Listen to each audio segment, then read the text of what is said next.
Pas lo beranjak dari kasur, lo pernah nggak langsung menuju ke cermin? Dengan muka bantal dan mata yang setengah terbuka, lo memandang cermin dan lo bisa lihat betapa kosongnya tatapan lo di sana. Lo coba membayangkan hal-hal yang terjadi di masa lalu. Lalu lo paksa otak buat memproyeksikan gimana hidup lo di masa depan nantinya. Kira-kira 5 tahun lagi lo bakal jadi apa? Hasilnya ya, justru malah rasa bingung yang mampir. Nggak tahu rencana kayak gimana yang mau lo tempuh di umur segini buat jadi jembatan ke masa depan.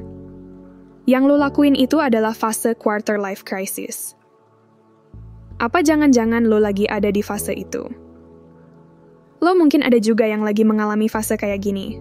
Apalagi baru-baru ini ada manifest yang mampir di salah satu autobase, di mana manifest itu berisi screenshot dari orang yang merencanakan apa yang mau dia lakukan dari umur 18 sampai 25 tahun.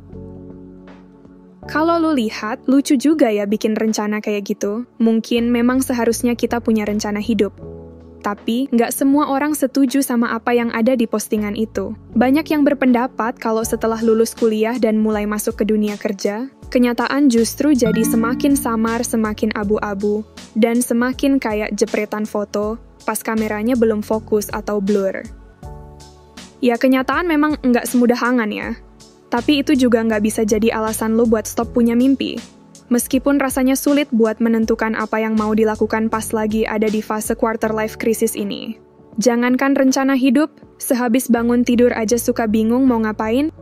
Quarter life crisis sering banget diomongin dan dijadikan alasan anak-anak di umur 20-30 tahun seakan nggak punya kompas, kehilangan arah, dan nggak tahu mau kemana. Tapi sebenarnya apa sih quarter life crisis itu? Melansir dari LinkedIn Post, quarter life crisis merupakan fase atau tahap yang dimulai pada pertengahan 20 tahun hingga awal 30 tahun, di mana lo ngerasa bingung dan nggak tahu apa yang harus lo lakukan sama hidup lo. Biasanya bakal diawali sama perasaan kayak apakah pilihan hidup yang gue ambil sudah benar. Setelah itu lo bakal mulai mempertanyakan juga tentang pencapaian apa saja yang sudah lo punya selama ini. Nggak jarang keadaan kayak gini memunculkan rasa anxious atau cemas, depresi, bahkan pikiran negatif tentang diri sendiri.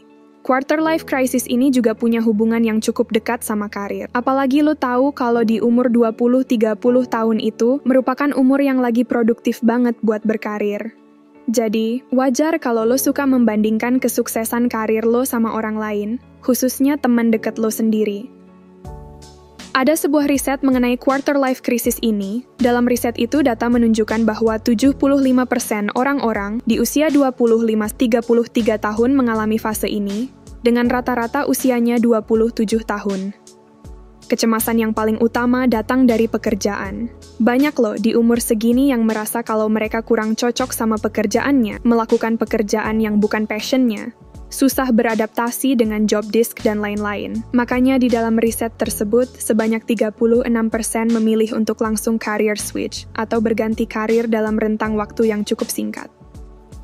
Walaupun kehadirannya terasa nyata banget, tapi fase quarter life crisis ini masih jadi perbincangan para ahli. Apakah fase ini merupakan fase yang bisa diklasifikasikan sebagai sesuatu yang real atau enggak? Ini masih jadi pertanyaan yang sering ditanyakan. Terlepas dari pertanyaan itu, riset dan lainnya sudah membuktikan kok, kalau seseorang punya pola pikir dan perilaku yang sama ketika mereka masuk ke dalam fase quarter life crisis. Ciri contohnya gini. Yang pertama, lo merasa nggak punya kemampuan dan tertinggal sama pencapaian orang lain. Yang kedua, nggak tahu apa yang harus dilakukan di hidup lo, bingung harus gimana dan kemana. Yang ketiga, mulai mempertanyakan hidup yang sudah lo ambil. Yang keempat, merasa terjebak dengan hidup yang lo jalani. Yang terakhir, merasa kecewa dengan hidup lo dan berpikir negatif tentang diri sendiri.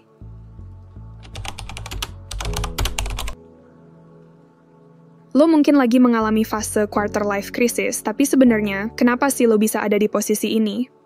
Fase ini biasanya muncul dari ekspektasi yang nggak sesuai sama kenyataan. Jadi, apa yang lo mau di hidup, ternyata berbeda sama yang sebenarnya lagi lo alami. Banyak dari kita yang hidup kayak pakai autopilot, di mana hidup seakan berjalan sendiri karena adanya campur tangan dari stereotip masyarakat yang bikin hidup kita berjalan sesuai sama ekspektasi mereka. Contohnya hidup lo sudah terprogram untuk sekolah, kemudian kuliah, punya pekerjaan, menikah, punya rumah dan anak, sampai kemudian pensiun dengan tenang. Tapi semakin dewasa, mulai deh muncul pikiran-pikiran yang lebih luas lagi dari sekedar memenuhi ekspektasi lingkungan sekitar. Lo jadi mulai bingung sama hal apa yang sebenarnya paling sesuai buat diri lo. Nah, kebingungan tentang hidup kemudian bisa membangunkan fase quarter life crisis di hidup kita. Jadinya lo seakan terlepas arah karena nggak tahu harus berjalan kemana. Tapi, kalau lo memanfaatkan momen ini dengan baik, lo justru bisa lo punya kesempatan buat menemukan jati diri lo yang sebenarnya. Dari sini juga nanti lo bisa mulai perlahan kenal sama siapa sih lo sebenarnya, apa yang jadi prioritas di hidup lo, dan juga apa yang paling membuat lo merasa hidup dengan layak. Apakah itu pekerjaan, hubungan, maupun finansial. Menurut penelitian oleh Dr. Oliver Robinson dari University of Greenwich, ada pemicu umum kita bisa masuk ke fase quarter life crisis, yaitu putus hubungan, kesulitan dalam finansial, terjebak dalam toxic relationship, mengalami stres dalam pekerjaan, dan menganggur. Kalau lo memang lagi ada di fase ini, banyak juga orang di sana yang lagi ngerasain kebingungan dalam hidup, nggak tahu harus kemana, dan hidup sebenarnya untuk apa. Melansir dari The Guardian, umumnya fase quarter life crisis berlangsung selama kurang lebih 11 bulan dengan melewati 4 tahap, yaitu tahap mengurung diri, memisahkan diri dari yang lain, eksplorasi, dan yang terakhir tahap menemukan jati diri dan resolusi.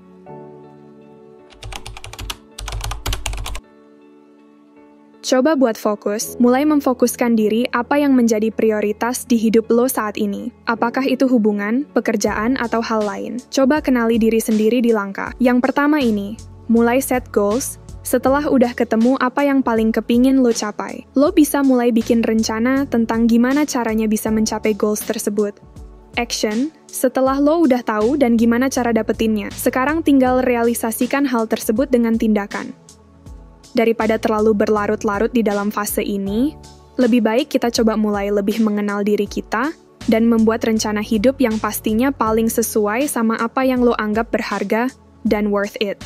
Buat lo yang belum masuk ke fase ini, yuk persiapkan diri dengan baik supaya bisa mengatasi quarter life crisis dengan lancar nantinya.